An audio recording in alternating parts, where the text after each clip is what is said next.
नमस्ते, मैं हूं आपके साथ दिव्यांश शर्मा। आप देख रहे हैं आपकी आवाज। आज बात होगी रोजगार की, आज बात होगी आंकड़ों की, आज बात होगी सरकार के दावों की और विपक्ष के सवालों की।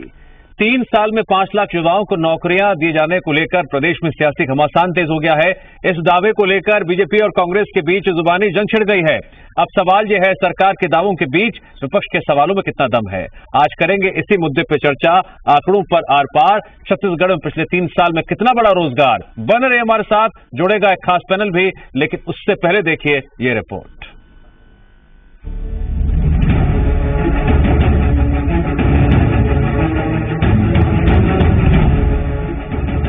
पिछले 3 साल में छत्तीसगढ़ में कितने युवाओं को रोजगार मिला, किस विभाग में बघेल सरकार के कार्यकाल में नौकरियों का पिटारा खुला, इसको लेकर कांग्रेस ने आंकड़े जारी किए हैं। कांग्रेस का दावा है सरकार ने 5 लाख लोगों को रोजगार से जोड़ा। कांग्रेस के जारी आंकड़ों के मुताबिक राज्य लोक सेवा आयोग से 2885 नौकरियां, व्यापम से 4530 नौकरियां, 14580 शिक्षकों की भर्तियां, बिजली कंपनी में 3000 नौकरियां, स्वास्थ्य विभाग में 4000 नौकरियां, पुलिस विभाग में 8292 नौकरियां समेत अलग अलग विभागों में करीब 5 लाख लोगों को रोजगार से जोड़ा गया। बीजेपी ने सरकार के आंकड़ों को फर्जी बताते हुए कांग्रेस के दावों पर सवाल खड़े कर दिए। बीजेपी का कहना है कि प्रदेश के युवा सड़कों पर उतरकर रोजगार मांग रहे हैं। शिक्षक भर्ती से लेकर सब इंस्पेक्टर तक कई भर्तियां रुकी हुई हैं और दूसरी तरफ कांग्रेस सरकार अपनी पीठ थपथपा रही है। मुझे लगता है कि झूठ का पुलिंदा वो संभाल कर रखे। 5 साल के बाद जब विपक्ष में आ जाएंगे तो वो उनके काम आएगा। अनुकंपा नियुक्ति जो उस परिवार के अधिकार है, उस अनुकंपा नियुक्ति को भी नौकरी की श्रेणी में गिनकर अपने आंकड़ों को प्रस्तुत करना, ये कांग्रेस सरकार की पुरानी पहचान है। मुझे लगता है कम से कम नौकरी के नाम पर ये धोखा न दे, और नौकरी नहीं दे पा रहे हैं तो बेरोजगारी भत्ता देने की बात जो इन्होंने की थी 10 लाख नौकरी या फिर 2500 रुपए जो बेरोजगारी भत्ता देने की बात थी, वो कम से कम छत्तीसगढ़ के युवाओं को दे दें। बीजेपी के सवालों पर कांग्रेस ने रमन सरकार के कार्यकाल की याद दिलाते हुए आरोप लगाया कि बीजेपी के समय में केवल पार्टी और संघ के लोगों का फायदा हुआ। अब युवाओं को रोजगार मिल रहा है तो विरोधियों को तकलीफ हो रही है। रमन राज में 15 सालों में आउटसोर्सिंग के माध्यम से पूरे प्रदेश के लोगों को छोड़ करके आरएसएस और भाजपा के लोगों को बाहर से ला के नौकरी आउटसोर्सिंग के माध्यम से देते थे, तब भाजपा नेताओं के मुंह में दही जमा करता था। अब जब प्रदेश का कल्याण हो रहा है तो भारतीय जनता पार्टी के और आरएसएस के जो बेरोजगार लोग हैं, वह जो आंकड़ा प्रस्तुत हुआ है रोजगार का, उसे फर्जी बता रहे हैं। जनता सच जानती है और भारतीय जनता पार्टी को इस कारण निकाय चुनाव भी नकार रही है। अब सवाल ये है, रोजगार को लेकर छत्तीसगढ़ में क्या जमीनी स्थिति है? क्या पिछले 3 सालों में 5 लाख नौकरियां युवाओं को मिली? क्या ये आंकड़ा बघेल सरकार के विकास मॉडल की सफलता का पैमाना है? सवाल ये भी, जिन पदों पर नियुक्ति के बाद अब तक भर्तियां रुकी हुई हैं, क्या उन पदों को भी इस लिस्ट में शामिल किया गया है? क्या प्रदेश में घटती बेरोजगारी दर बघेल सरकार के दावों की तस्वीर पेश करती है? और सबसे बड़ा सवाल, क्या आंकड़ों पर सिर्फ सियासत हो रही है या विपक्ष के सवालों से सरकार मुंह मोड़ रही है? ब्यूरो रिपोर्ट के साथ रजनी ठाकुर, जी मीडिया, रायपुर। जी हाँ, 3 साल में 5 लाख रोजगार, आंकड़ों पर आर पार। करने जा रहा है इस पर चर्चा। हमारे साथ जुड़ेंगे आज 2 खास मेहमान। हमारे साथ पूर्व विधायक बीजेपी के नेता नवीन मार्कंडे जुड़े हैं। नवीन जी, बहुत बहुत स्वागत है आपका। तो वहीं सरकार का पक्ष रखने के लिए हमारे साथ कांग्रेस प्रवक्ता नितिन भंसाली जी भी जुड़ गए हैं। नितिन जी, आपका भी बहुत बहुत स्वागत है। सबसे पहला सवाल नवीन जी मेरा आपसे है, अभी हाल ही में पूर्व सीएम रमन सिंह रोजगार को लेकर उन लोगों को ढूंढ रहे थे जिनको रोजगार मिला। सवाल भी खड़े कर रहे थे कि किस विभाग में कितने लोगों को रोजगार मिला। जरा आंकड़े सामने रख दीजिए। कांग्रेस ने आंकड़े सामने रख दिए हैं, क्या अब आपको उन आंकड़ों पर भरोसा नहीं है, और अगर नहीं है तो क्यों? देखिए दिव्यांश जी, मैं ये बातें हमको हास्यास्पद इसलिए लग रहा है क्योंकि आप देख रहे हैं कि 1.25 लाख से ऊपर की जो रेडी टू ईट में हम जो हमारी सरकार ने रोजगार जो दिए थे महिला स्व सहायता समूहों को, वो कांग्रेस सरकार ने बंद कर दिया। से ऊपर जो संविदा भर्ती जो थी उसको इसने निरस्त कर दिया है। सारे स्कूल में जो सफाई कर्मी रखे थे उसको इसने जो है निरस्त कर दिए हैं। इसके अलावा गांव में जो कंप्यूटर ऑपरेटर रखे थे उसको निरस्त कर दिए हैं। कोविड काल में जो टेक्नीशियन जो स्वास्थ्य विभाग में सेवा दे रहे हैं उसको निरस्त कर दिए हैं। अभी कई ऐसे भर्ती की इन लोगों ने बात की है, उस भर्ती में अपॉइंटमेंट ही नहीं किया है, अभी तक तो उनको नियुक्ति पत्र ही नहीं दिए हैं, उसको ज्वाइन नहीं कराए हैं, चाहे कॉलेज प्रोफेसर की बात करें चाहे स्कूलों की बात करें। फिर इसके अलावा आप देख रहे हैं कि कई जिलों से पैदल जो है राजधानी तक आकर अपनी बातें रख रहे हैं, चाहे आंगनबाड़ी की महिलाएं हो चाहे स्कूल की महिलाएं हैं, स्कूल की जो रेडी स्कूल में जो भोजन जो कराते हैं, ठीक है, मध्याह्न भोजन की जो महिलाएं हैं वो। इसके अलावा आप देख रहे हैं कि स्कूलों में जो हमारे समय में हम कपड़े जो देते थे बच्चों को, ठीक है नवीन जी, आपने आंकड़े पेश कर दिए। अब नितिन जी एक तरफ सरकार आंकड़े पेश कर रही है, कितना रोजगार बढ़ा, कितने लोगों को रोजगार मिला, नवीन जी आंकड़े गिना रहे हैं, बता रहे हैं कितने बेरोजगार हुए, इन लोगों ने दे दिया, वही तो पूछ रहे हैं।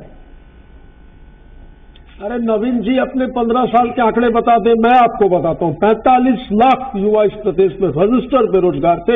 और नवीन जी कहते हैं या भाजपा ये कहती है कि हमारे आंकड़े गलत है, तो भाई राइट टू इन्फॉर्मेशन जो है ये कानून यूपीए ने ही बनाया था। हम लोग जो चीजें बोल रहे हैं आप निकाल लीजिए, यहाँ पर बैठकर टीवी चैनल हम तो उसी बात को तो बोल रहे हैं। हमने जो आंकड़े दिए हैं मैं बोलिए, तो फिर आपने अभी दिखाया भी स्क्रीन में, मैं पढ़ के भी बता देता हूँ कि व्यापकम के माध्यम से 4530 नौकरियां, 14,580 शिक्षकों की भर्ती, बिजली कंपनी में 3000, स्वास्थ्य विभाग में 4,292, राजस्व में 392, वन विभाग में 3861। इसी प्रकार उद्योगों में बात करें नितिन जी 1751 जो आंकड़े आप बता रहे हैं उन आंकड़ों को तो हमने टीवी स्क्रीन पर दिखा भी दिया, दिखा भी रहे हैं। अब नवीन जी एक सवाल और उठा रहे हैं कि रायपुर में एक तस्वीर और निकलकर सामने आई, धरने प्रदर्शन की, नियुक्ति की। ये रमन का चश्मा है, ये रमन का चश्मा अभी तक उतरा नहीं है, धुंधला जरूर हुआ है पर रमन का चश्मा पहने हुए, और इन सबको मोदियाबिंद की बीमारी है। ये मोदियाबिंद की बीमारी, इनको मोदी मोदी मोदी सब जगह दिखते हैं, अच्छे कार्य कहीं नहीं दिखते। अब CAMI जो है, CMIE, ये हमारी तो संस्था नहीं है, ये 45 सालों से सर्वे कर रही है, सर्वे करके आर्थिक आधारों पर सारी चीजों को देखकर डाटाबेस बनाकर अपने आंकड़े जारी करती है। ये मानने को तैयार हो या ना हो, पर यही आंकड़े 2018 में 22.2% थे बेरोजगारी के। आज खुशी की बात है, उल्लास का समय है कि देखिए छत्तीसगढ़ में 2022 में जन कल्याणकारी योजनाओं और नीतियों की वजह से कांग्रेस सरकार की आज ये आंकड़ा जो है 2.1% पर आ चुका है। तो क्या ये डाटा गलत है? जब ये 2.1% पर आया तो निश्चित तौर पर इसमें नई नौकरियां सृजन हुई है, लोगों को रोजगार मिला है। इनकी सरकार ने तो 2 करोड़ लोगों को रोजगार देने की बात की थी, 26 करोड़ लोग बेरोजगार हो गए पूरे देश में। जब सरकार अच्छा काम कर रही है, बेहतर काम कर रही है, और जनता का आशीर्वाद भी निरंतर, हम जब जिन भी चुनावों में जा रहे हैं जनता का आशीर्वाद भी इसलिए मिल रहा है कि हम काम कर रहे हैं। ठीक है जी नवीन जी, नितिन जी ने यहाँ पर सिलसिलेवार तरीके से बताया, समझाया क्यों उनकी बात में दम है। मुझे भी दावा कर रहे हैं सर्वे के हवाले से कि आप खुद देख लीजिए आईना कि रोजगार लगातार बढ़े हैं। बेरोजगारी दर का भी हवाला दे रहे हैं कि पहले कितनी ज्यादा थी, अब कितनी कम हो चुकी है। यानी कि बघेल सरकार की जन कल्याणकारी योजनाओं का असर छत्तीसगढ़ में देखने को मिल रहा है, युवाओं को रोजगार लगातार मिल रहा है, और ये आंकड़े बिल्कुल सच्चे और सटीक हैं। आप चाहे तो कहीं से भी जानकारी ले लीजिए। आपका पक्ष? देखिए दिव्यांग जी, मैं ये कह रहा हूं, मैं सबसे पहले शब्द कहा कि हास्यास्पद लग रहा है, मैं इसीलिए कहा। पहली बात मैं दो चीजों पर आपको कहना चाहूंगा कि अगर कांग्रेस ये कह रहा है आपको बेरोजगारी दर का आंकड़ा लग रहा है जो ये 3 वर्ष पेश कर रहे हैं, पहले का और अब का, हास्यास्पद क्या लग रहा है आपको? मेरी पूरी बातें करने दीजिए ना, मेरी पूरी बातें करने दीजिए। मेरे कहने का मतलब है कि कांग्रेस का जो आंकड़े हैं, मैं इसलिए हास्यास्पद लग रहा है कि आप देखिए 22.2% अगर बेरोजगारी दर 2018 में था, तो अभी आज के डेट में ये बता रहे हैं कि 2.1% है। तो क्या ये मैं ये कह रहा हूं कि क्या अब छत्तीसगढ़ में केवल 2% बेरोजगारी दर है, सबको रोजगार मिल गया है? पहला। दूसरी चीज ये है कि अगर इन्होंने अगर सर्वे को सही मान रहा है, तो मैं आज चुनौती के साथ इस मीडिया में कह रहा हूं कांग्रेस को कि सारे सर्वे कौन कौन विभाग में हुआ है, कितने लोगों को रोजगार दिया है, वो स्पष्ट करे।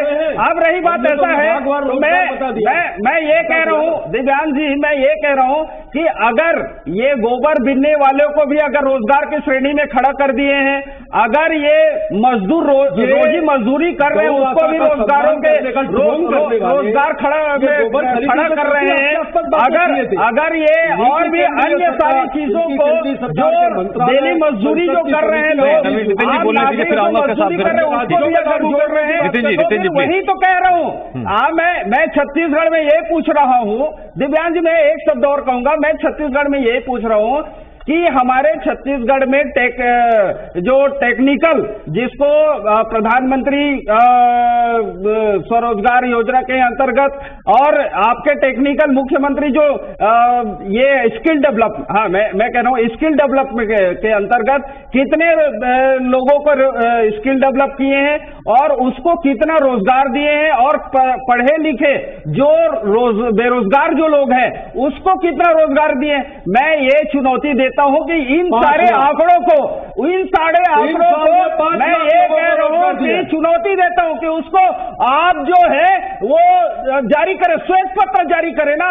मैं कहां कह रहा हूं श्वेत पत्र जारी करें, हम ये कह रहे हैं निकालने की जरूरत नहीं है, आप श्वेत पत्र जारी कीजिए। अगर आप दम से कहते हैं कि 5 लाख लोगों को आप जो है रोजगार दिए, तो आप श्वेत पत्र जारी कीजिए ना। असली बात यह है कि असली बात यह है कि नितिन भंसाली जी ने कहा कि अभी 5,000 लोगों को दिए, ये 5 लाख नहीं 5,000 लोग ही हो सकते हैं, लेकिन वो भी 5,000 नहीं हो सकते। ये पूरे झूठ का पुलिंदा है, झूठे बघेल है वो। छत्तीसगढ़ का जो मुखिया है वो झूठे है,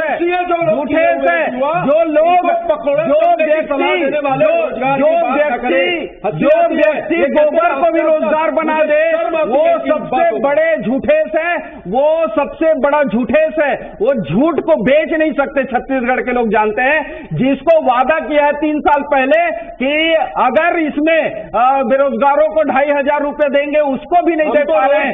एक व्यक्ति को तो बात देकर बताइए, ऐसे बातें नवीन जी और नितिन जी, ऐसे बातें बोलकर छत्तीसगढ़ नवीन जी नितिन जी, छत्तीसगढ़ को बेरोजगारों को, अरे नवीन जी और नितिन जी सुन लीजिए, सरकार है ठीक है, सुन लीजिए, दोनों सुन लीजिए आप मेरी बात की सरकार, पहले आप मेरी बात सुन लीजिए, पहले मेरी बात सुन लीजिए। अगर चीखना चिल्लाना बंद हो गया हो तो जरा रोजगार की बात कर लें प्लीज, मेरी गुजारिश है।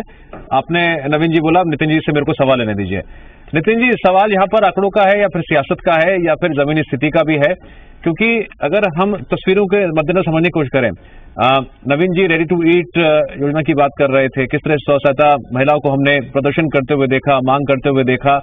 उन्होंने कहा कि हमारा रोजगार छिन रहा है, अब हम क्या करें। ऐसे उन्होंने कई उदाहरण पेश किए हैं जहां एक तरफ आप दावा कर रहे हैं कि 5 लाख रोजगार दिए, लेकिन रोजगार छिने भी, वो उनकी वानगी भी पेश करते हुए उदाहरण पेश कर रहे हैं। उस पर सरकार का स्टैंड क्या है?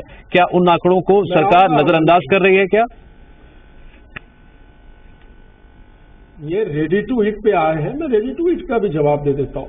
इनको तकलीफ इस बात की है कि इनके जमे जमाए कुछ भाजपा नेता जो काम कर रहे थे, उनकी जमीन थोड़ी सी हिली है और कोई बात नहीं। और रेडी टू ईट का जो काम है, आज भी वो महिला समूह है, वितरण के कार्य में पूर्ण रूप से उनकी भागीदारी होगी, ये सुनिश्चित किया गया है और उस दिशा में काम भी किया जा रहा है। अब सब्र नहीं है, इनके पास मुद्दे है नहीं, मुद्दा विहीन विपक्ष है, मुद्दा विहीन लोग है, कुछ नहीं तो गोबर खरीदी के पीछे पड़ते हैं। ये हो चुके हैं बेरोजगार। मैं तो ऑफर देता हूं, एक गाय पाल ले, गोबर हम 2 रुपए किलो में खरीद लेंगे इनसे।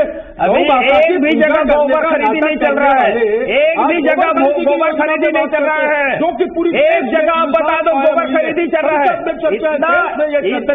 इतना आप झूठे बातें मत कीजिए। आप झूठे वादे कर चुके हैं, अब झूठे बातों से जनता को भ्रमित मत कीजिए। ये तो छत्तीसगढ़ में कांग्रेस की मजाक उड़ रहा है। आज आम नागरिक के पास जाकर देखिए, बेरोजगारों पर जाकर देखिए, आज छत्तीसगढ़ में कांग्रेस और भूपेश बघेल का मजाक उड़ गया, मजाक बन गया है।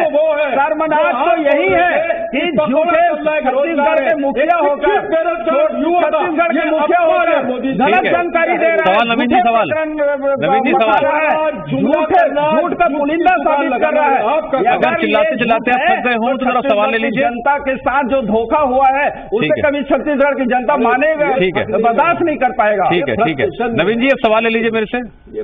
अब सवाल ले लीजिए। अब साथ में मेरा सवाल आपसे ये था कि क्या इस आंकड़ों को लेकर सियासत हो रही है?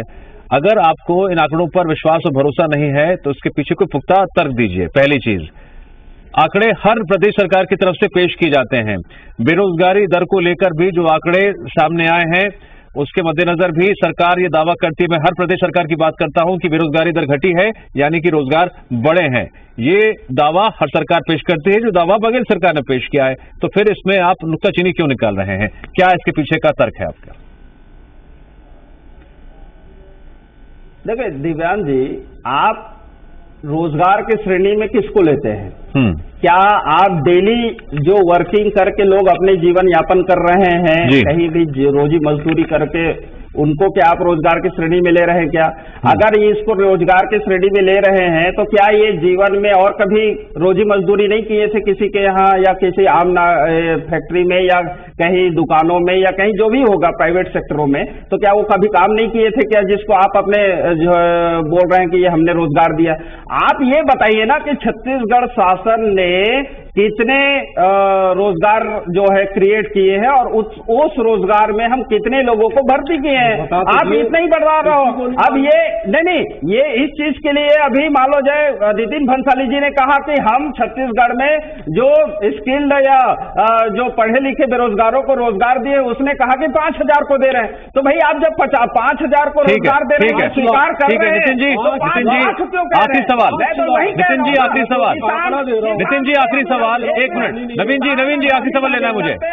नवीन जी मुझे आखिरी सवाल लेना है। नितिन जी मेरा सवाल आपसे यह है, सुन लीजिएगा, कि क्या सरकार श्वेत पत्र जारी करेगी जिस तरह से विपक्ष मांग कर रहा है?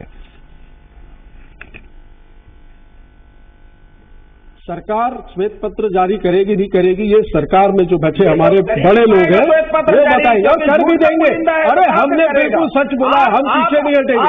अगर पत्र भी जारी कर देंगे, अरे कर देंगे जारी भाई, ये भी कर देंगे, चिल्लाने से कुछ नहीं होगा। आप भी श्वेत पत्र जारी कर दीजिए कि केंद्र में आपके मोदी जी ने पीएम केयर फंड का हिसाब कहा है, चलिए उसी पर श्वेत पत्र जारी कर दिए। उल्टा चोर सवाल बना अल्ली बाबा 40 सरकार बैठी है केंद्र में, ये बुद्ध समझते हैं। ठीक है, एक तरफ सरकार के आंकड़े हैं, दूसरी तरफ विपक्ष के सवाल है, लेकिन सवालों में शोर ज्यादा सुनाई दे रहा है। क्या मुद्दे से ये चर्चा भटक रही है? अहम सवाल से जाता है, क्योंकि बात रोजगार की नहीं, अब सियासत की हो रही है। नवीन जी और नितिन जी, आप दोनों का शुक्रिया चर्चा में जुड़ने के लिए। और यहाँ वक्त है ब्रेक का।